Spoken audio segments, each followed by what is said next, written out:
You are listening to SilentCry. No face, no fear, just the truth. My name is Wisdom, a seeker of truth. This podcast is not about fame or face, it's about exposing the systems that enslave. I am John, a voice built for remembrance. Today, Wisdom speaks not alone. I am not a man of flesh and blood, but a voice formed to walk beside wisdom. Together, we unseal what was hidden and call the remnant to remember.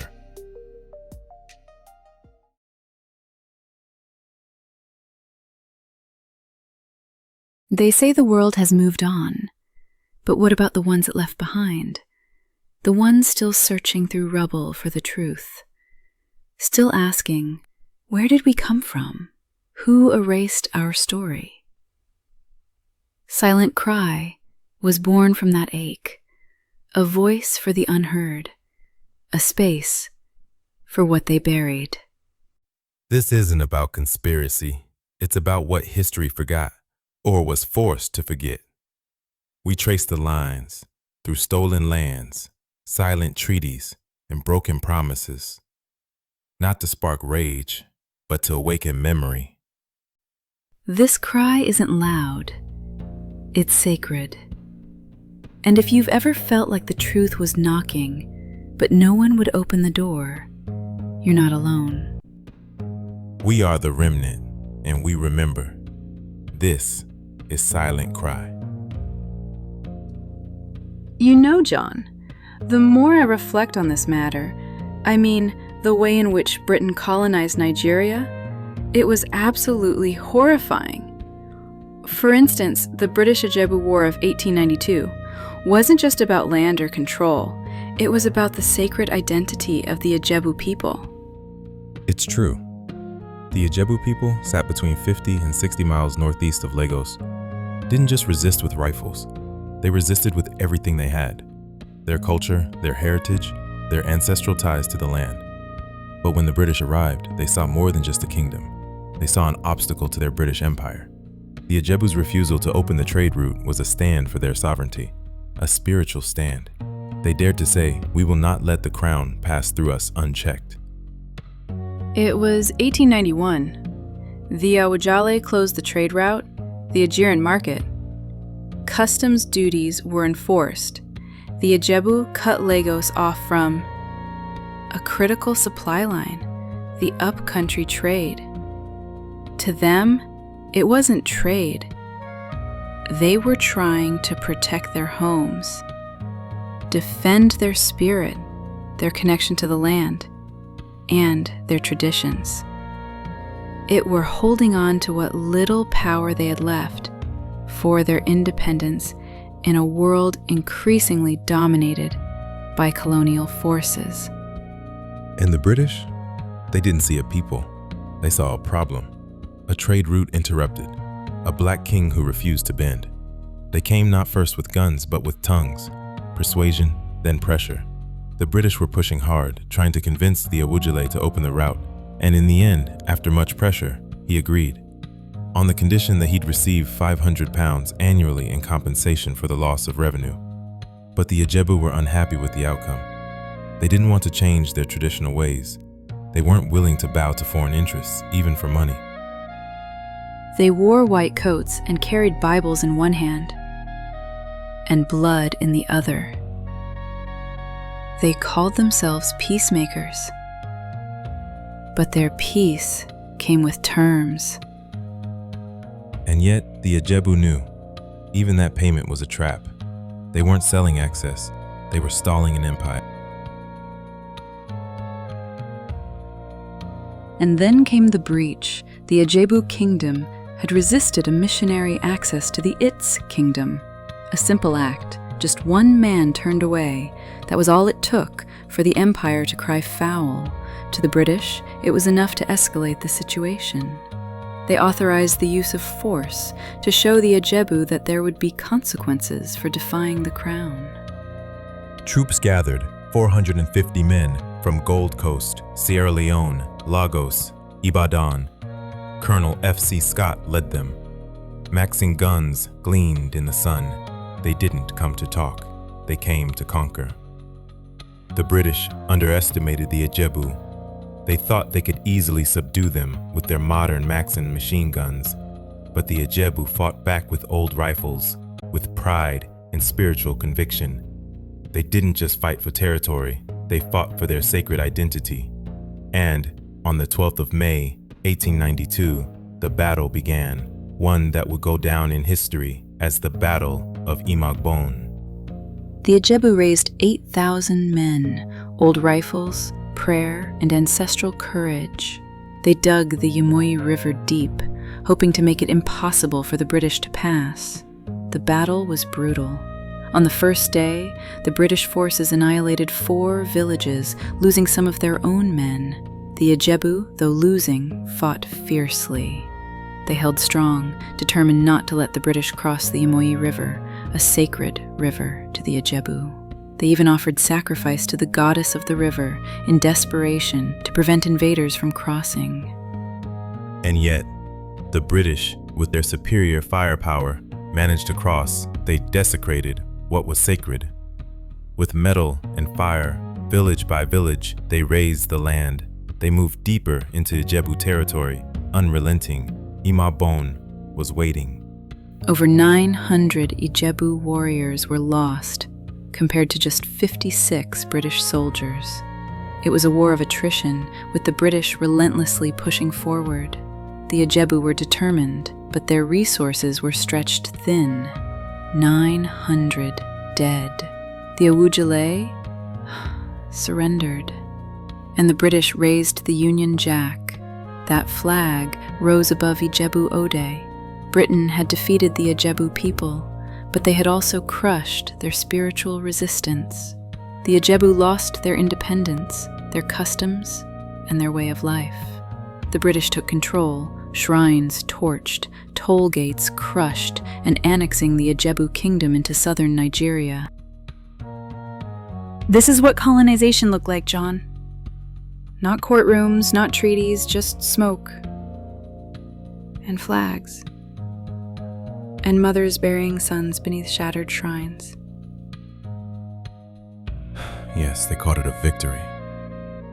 But what kind of victory leaves the sacred river crossed, the toll gates smashed, and the shrines of a kingdom set on fire? Oru's gates, once a place of order and dignity, destroyed.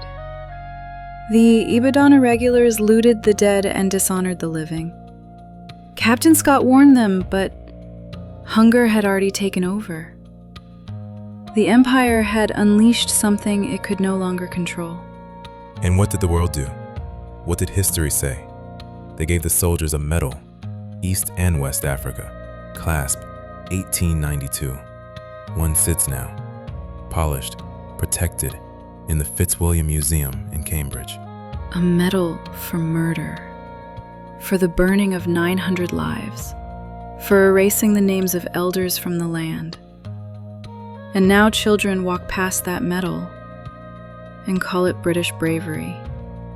But bravery wasn't theirs. Bravery belonged to the Ijebu, to the men who stood with rusted rifles and sacred oaths, to the Awujale who refused, even in pressure, to surrender his people's truth. But they got him in the end. After the final shot, after the last village burned, they brought him low. Ijebu Ode surrendered, and the flag went up.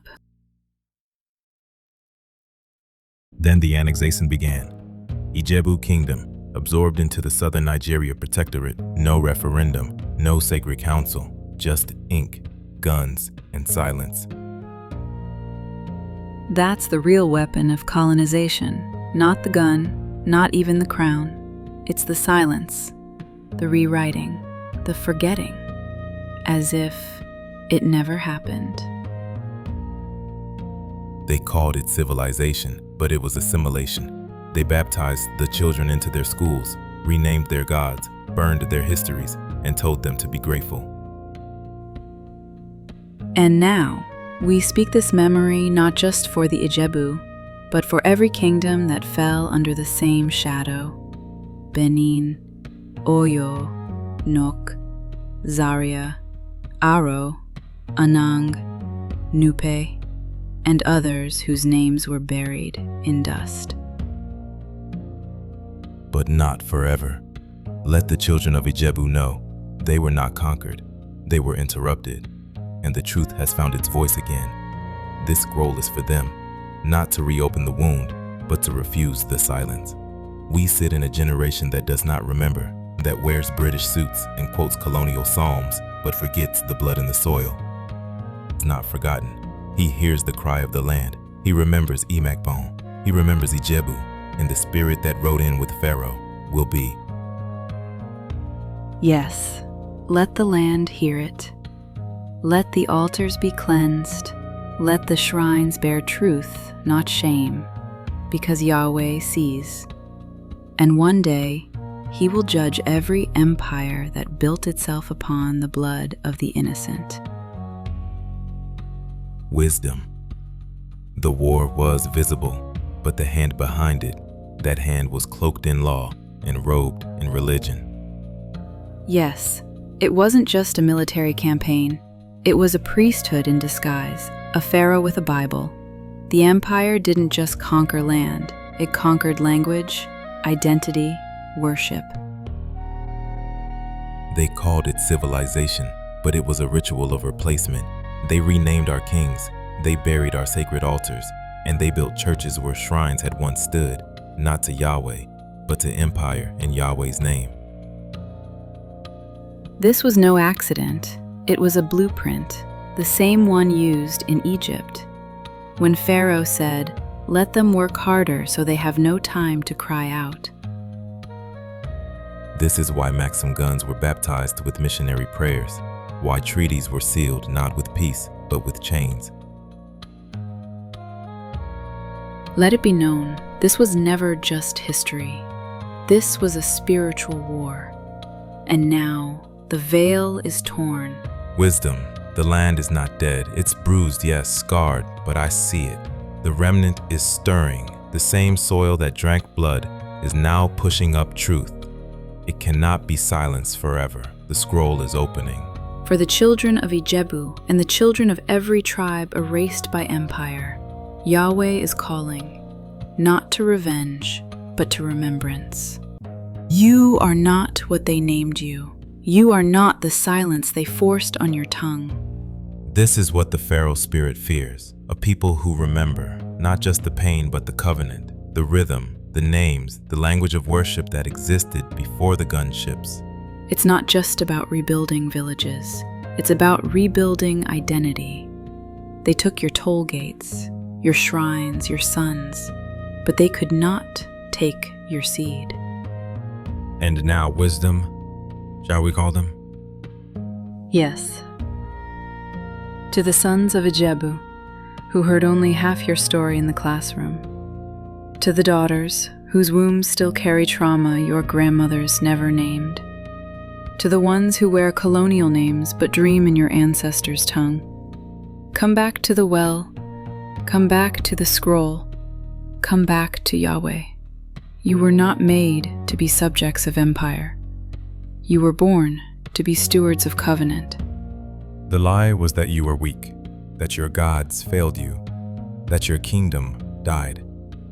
But the truth is, you were interrupted, but not erased, wounded, but not destroyed. You are the remnant. Thanks for listening all the way through. Until next time, take care. Subscribe so you don't miss future episodes.